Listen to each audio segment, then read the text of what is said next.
Pasteur Paul, la Bible nous dit « Je suis le Dieu d'Abraham, le Dieu d'Isaac, le Dieu de Jacob. Dieu n'est pas Dieu des morts, mais des vivants. » Pourquoi devons-nous prier le Dieu d'Abraham, le Dieu d'Isaac et de Jacob? Merci beaucoup pour la question. Nous devons d'abord, premièrement, commencer à comprendre que Dieu travaille avec la généalogie. Dieu est un Dieu de père et il est le Dieu de fils. Alors, s'il faut répondre à cette question, nous connaissons tous l'histoire d'Abraham. Abraham, Dieu l'appelle, il sort, il commence à marcher. Et pendant tous ces temps, la Bible ne mentionne vraiment pas le vrai. La Bible ne nous parle vraiment pas du vrai amour qu'avait Abraham envers Dieu. Mais le jour où Abraham prend la décision de sacrifier son fils, c'est ce jour-là que Dieu déclare maintenant que c'est aujourd'hui que j'ai compris que tu m'aimes, que Abraham m'aime. Alors c'est ce jour-là que Abraham a pris la possession du cœur des dieux. Il a possédé le cœur des dieux. C'est ainsi que Dieu lui donne maintenant en retour le multitude. Il devient le père du multitude. Dieu lui donne la terre et il lui donne le ciel. Et lorsque nous parlons d'Isaac, Isaac, son histoire, au fait, l'histoire d'Isaac est plus liée à ses parents. Mais les jours où Isaac a accepté avec toute obéissance de se laisser sacrifier par son père, c'est de là que la vie d'Isaac a pris maturité. La vie d'Isaac a pris sens. Je souligne mes mots, maturité, je reviendrai. Alors, Isaac et Jacob, il marcha, sa vie était tellement compliquée. De lui, pas de lui, en lui, pas ça. Et arrivé à un certain moment, Isaac lutta avec l'Éternel. Et toute la nuit, le Seigneur le brise le côte comme nous le savons. Et ce jour-là, ses yeux s'ouvrirent. Après avoir bâti l'autel, il voit maintenant les anges monter et descendre. Jacob. Alors c'est ce jour-là que le Seigneur l'a changé, a changé son nom. Alors pourquoi nous prions le Dieu d'Abraham, d'Isaac, de Jacob? Parce que Abraham, c'est un sacrificateur. Isaac, c'est le sacrifice. Et Jacob, c'est l'autel. On ne peut jamais parler du sacrifice sans pour autant parler du sacrificateur. On ne peut pas parler du sacrificateur sans pour autant parler de l'autel. L'autel, le sacrifice, le sacrificateur, c'est l'alliance. Lorsque nous offrons à l'Éternel notre offrande, sur l'autel, nous entrons en alliance avec l'Éternel. Est-ce que l'ordre est logique? C'est-à-dire le Dieu d'Abraham, d'Isaac et de Jacob? L'ordre est très logique parce que dans la spiritualité, le grand-père n'existe pas. Il n'y a que le père spirituel. Il n'y a pas de grand-père spirituel. Effectivement. Dieu respecte cet ordre. Pourquoi? Parce que lorsqu'il fait la promesse à Abraham de devenir le père de la multitude, arrivé à un certain moment, Abraham mourut. Et le voisin qui savait que Abraham portait en lui la promesse de Dieu pouvait se dire, Dieu a échoué. Or, lorsque la parole de Dieu sort, elle ne retourne jamais sans effet. Il fallait que cette parole marche maintenant avec Isaac. Arrivé avec Isaac, Isaac aussi décède. Maintenant, il fallait quelqu'un qui pouvait continuer. Parce que le Seigneur, j'avais dit, c'est un Dieu de généalogie. Lorsqu'il promet à une génération, ça peut descendre jusqu'à des milliers de générations jusqu'à ce qu'il accomplisse ce qu'il voulait, sa volonté. Amen. Et c'est de là maintenant qu'on revient, on tombe sur Jacob. Et Jacob, lorsqu'il monta l'autel, la Bible dit, il prit 12 pierres. C'est ainsi qu'il a maintenant 12 fils. La qualité de ton autel, c'est le résultat de la bonté de Dieu. Wow. Ouvrez un peu plus sur ce mystère-là. 12 pierres. Jacob pouvait bien prendre 21 pierres. Il pouvait prendre 5 pierres. Mais qu'est-ce qui l'a motivé ou qu'est-ce qui a inspiré Jacob à prendre 12 pierres? Nous ne le savons pas parce que la Bible ne le dit pas. Ne le dit pas. Mais à notre grande surprise, Abraham a mis au monde 12 tribus, 12 fils. C'est de là que, Jacob, pardon, c'est de là que la parole de Dieu maintenant s'accomplit. Oui. Parce qu'avec 12 tribus d'Israël, le peuple déjà de Dieu, et nous aussi, nous pouvons maintenant accéder dans la gloire, dans la famille de Dieu, tout en entrant par alliance au moyen de l'autel qu'avait construit Jacob. De 12 pierres. De 12 pierres. Donc, c'est-à-dire que même nous, dans nos familles, il y a une bénédiction. Parce que Dieu est le Dieu de la généalogie. C'est ça que vous disiez? Dieu est le Dieu de généalogie. Dieu est le Dieu d'alliance. Parce qu'il avait dit à Abraham, tu seras le père de la multitude. Et peu importe les générations, déjà Isaac devenait déjà le père de la multitude. La multitude ne commence pas par une personne. La multitude commence par 2. Isaac donna naissance à Jacob et Ésaü. Mais le père Abraham donna naissance juste à un fils. Ah, et Ismaël? Juste à un fils. Lorsque nous parlons de l'amour des dieux, de ce que Dieu aime, nous voyons Isaac et Ismaël. Mais lorsque nous parlons de la volonté parfaite des dieux, nous trouvons qu'un seul fils. Wow. Et lorsqu'il fallait sauver l'humanité, Dieu avait besoin, parce qu'il était dans son amour parfait, dans sa volonté parfaite, il fallait juste un fils. Yes. Et l'unique fils va recruter 12 disciples. Pour que la parole de Dieu s'accomplisse à l'Ancien Testament, il a fallu 12 pierres, 12 fils de Jacob. Pour que la même parole traverse jusqu'à nos jours, il a fallu un fils unique pour 12 disciples. Et des 12 disciples, nous sortons. Donc la parole de Dieu passe de génération en génération jusqu'à ce qu'elle soit oui et amen. Amen. Waouh. Donc ça confirme que nous prions un Dieu d'ordre. Nous prions le Dieu d'alliance. Nous prions le Dieu d'ordre. Nous prions le Dieu de généalogie. Nous prions un Dieu que lorsqu'il dit quelque chose, il finit par l'accomplir. Lorsque nous voyons la vie, par exemple, d'Élie, la Bible parle d'Élie, les Tishbite, le prophète, qui sort sans généalogie, sans une source. Directement, on lit son nom à sa position géographique. Mais le jour où la femme lui dit « Demain, j'ôterai ta tête au-dessus de toi », l'homme de Dieu est allé se cacher et après il dit « Seigneur, tue-moi, je ne suis pas meilleur que mon père ». C'est de là que le père sort. Et lorsque le nom du père sort, la Bible nous parle maintenant des anges qui doivent les nourrir pour lui dire « Lève-toi, le chemin est long ». Je remets deux pieds en arrière. S'il compare ses efforts aux efforts qu'a fourni le père, c'est qu'il y avait deux pères quelque part qui ont travaillé.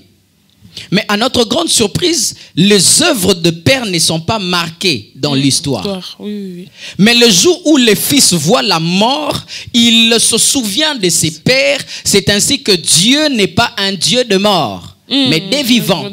Il envoie maintenant les anges pour ramener la vie, la force, pour encourager son fils à avancer. C'est de là maintenant que c'est cela qui confirme la fidélité de Dieu.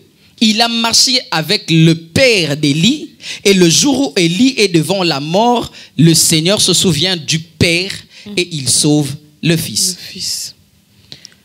Est-ce que vous pouvez dire à quelqu'un l'importance de bâtir un autel? L'autel, c'est parmi les principes de la vie chrétienne. Nous savons que nous vivons dans un monde à plein de crises. Et le diable a en profité pour nous inculquer des choses qui sont contraires à la volonté de Dieu. Bâtir l'autel, c'est synonyme de dire au Seigneur, voici notre référence. C'est ici. Je vais mieux l'expliquer. Lorsque le Seigneur a envoyé le déluge, lui-même, il a mis un signe. Lorsqu'il fallait sauver l'humanité, Christ a élevé aussi l'autel, la croix. C'est par la croix que le Seigneur, que Dieu nous trouve de saints. C'est la croix qui nous justifie. Yes. C'est par la croix que l'Éternel ne peut pas nous tuer. Tout à fait. Bien que nous marchons en désordre de foi, mais lorsque Dieu regarde la croix, l'autel, là où il a sacrifié son fils, il trouve que nous sommes encore importants parce qu'il y a eu un prix très élevé qui a été donné ce jour-là. Et lorsque nous montons l'autel vers Dieu, c'est-à-dire nous sacrifions ce que nous sommes, nous sacrifions une partie de nous. Et Dieu n'oublie jamais le bienfait. Amen. Et Dieu n'oublie jamais les efforts fournis avec le cœur. C'est ainsi que l'autel nous défend toujours. L'autel revient toujours dans nos combats. L'autel revient toujours dans nos positions. Il peut arriver de moments où tu te sens peut-être faible. Oui. Ça s'appelle peut-être le moment de crise le crise de foi. Où quelqu'un comme Élie, avec sa toute puissance, il peut dire Seigneur, tue-moi. Sans autel, tu vas vraiment périr. Mais avec les autels, tu seras toujours épargné parce que le Seigneur se souviendra toujours, parce qu'on n'offre jamais à l'Éternel sur l'autel sans parole. Il y a de paroles qui se prononcent. Et lorsque tu arriveras à cette époque ou à ce moment-là, l'Éternel se souviendra de ce que vous êtes entendu. Et il reviendra toujours comme étant un Dieu fidèle pour t'épargner. L'autel est très important dans chaque étape de notre vie. Tu sors d'une relation pour une autre relation. Alors si tu ne veux pas que les démons de l'autre relation te suivent jusqu'ici, il faut élever le mur. Tu sors d'un pays vers un autre pays. Si tu veux vivre le bonheur de ces terres-là, alors commence d'abord, parce que la Bible est très claire. Lorsque les enfants d'Israël sont sortis de l'Égypte, quand ils sont traversés, la Bible dit, ils ont commencé à louer l'Éternel et à offrir à l'Éternel des offrandes. C'est-à-dire, ils ont mis le barrière pour que le lien... le lien familial des Égyptiennes, le lien bizarre de nos familles ne nous suivent pas de l'autre côté. Voilà pourquoi nous pouvons vivre, par exemple, nous sommes en Europe, nous pouvons vivre avec des gens qui sont esclaves du lien du Congo. Quelqu'un qui est, par exemple, en France, mais qui réfléchit comme quelqu'un qui est à Massina. Vous comprenez ça? Tu vis à Concorde, mais c'est comme si même dans tes rêves, tu es à Badiadingue. Tu comprends ça? C'est parce que si tu apprenais à élever les autels dans chaque étape de ta vie, les autels te protègent, les autels crient. Pourquoi est-ce que beaucoup si on pouvait le dire, beaucoup de gens qui font la magie, par exemple, rentrent toujours au temple? C'est parce que sur le temple, où la force du temple, c'est l'autel. Ce n'est pas le bâtiment. Et la force de l'autel, ce sont les paroles prononcées et la qualité de l'offrande que nous avons donnée. Voilà pourquoi j'avais dit que Isaac, c'est l'offrande parfaite de la volonté de Dieu. Donc, idem, Jésus, c'est l'offrande parfaite de la volonté de Dieu. Waouh. Alors, est-ce que vous pouvez nous parler de l'alliance, du coup? L'alliance. L'alliance, c'est un lien. L'alliance, c'est une volonté. L'alliance, c'est une position auquel lorsque on le tisse, on ne sort plus. Jusqu'à ce que la mort vous sépare. Lorsque vous entrez dans une relation, par exemple, avec Dieu, si c'est par alliance, quelqu'un doit mourir. C'est comme le mariage. C'est comme les mariages.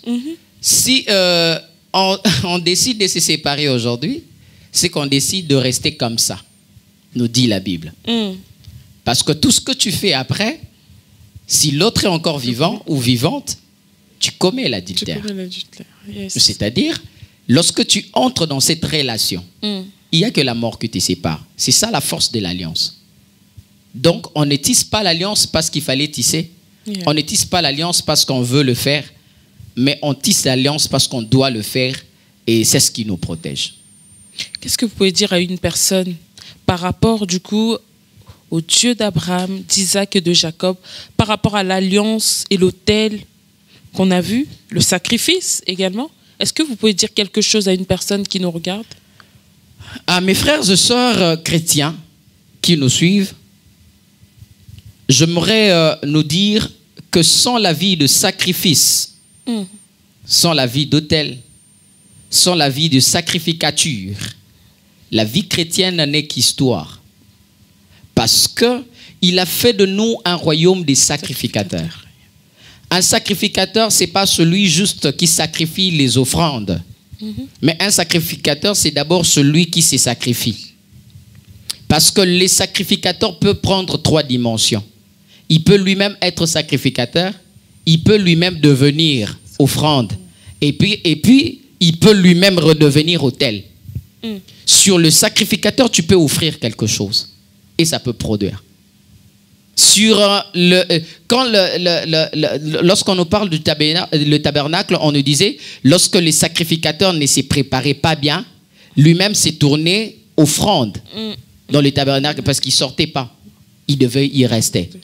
Alors, un sacrificateur est celui qui ne vit plus pour lui, et celui qui vit pour le Christ. S'il a fait de nous un royaume des sacrificateurs, c'est qu'étant chrétiens, nous sommes des sacrificateurs. Nous vivons non pas pour nous, comme l'apôtre Paul le dit, mais nous vivons pour Dieu. Alors, la vie de l'offrande, c'est très important parce que c'est parmi les principes de la croissance spirituelle ou chrétienne. Parce que nous sommes des chrétiens. Tu ne peux jamais te dire chrétien si tu ne sais pas offrir à l'Éternel quelque chose. Pourquoi nous offrons? Parce que la vie chrétienne n'est pas une vie juste, pas seulement physique, c'est aussi spirituel. Dieu est esprit. Alors pour entrer dans le monde des esprits, il faut être un esprit. Pour être un esprit, il faut faire des choses que font les esprits. Et les esprits vivent de sacrifices et de principes.